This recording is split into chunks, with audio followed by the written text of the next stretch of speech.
खुलुमबाय बिटिआरनि चेनेलाव गासैखौबो बरायबाय। आंनि चेनेलखौ साबस्क्राइब एबा साबस्क्राइब खालामदो आरो बे खाथिनि बेल आइकन बेलखौ बुदों जाहाथे गोदान भिडिअ सिगांग्रो नटिफिकेसन मोनो।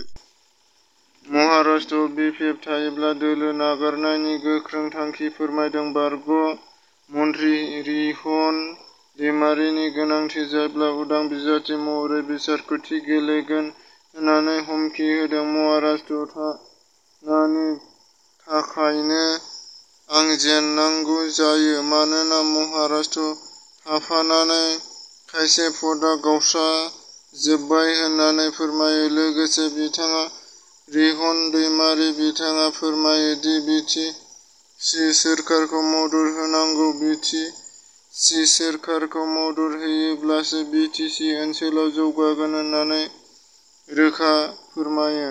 गोदान दिल्लीनिफ्राय बिटिसिनि चिफ प्रमद बर' बिथाङा खौरांगिरिफोरनि सिगाङाव बिटिसि एबा बिटिआर ओनसोलाव माखासे जौगानायनि खामानिनि बाथ्रा बुंदों। बिथाङा आरो बबे हानजाजों थायोब्ला बिथाङा जौगानायनि खामानि मावलांनो हागोन बे बाथ्राफोरखौ खौरांगिरिफोरनि सोंनायाव बे बाथ्राखौ फिन होयो।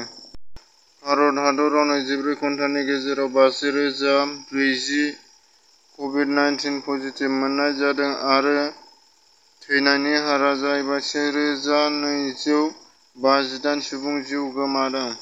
बिटिसिनि मावफुं सोद्रोमा राकेश ब्रह्मआ बिथाङा गावनि गिबि दान बान्था मोननायखौ मन्दिर लुनायनि मुङाव दान होदों।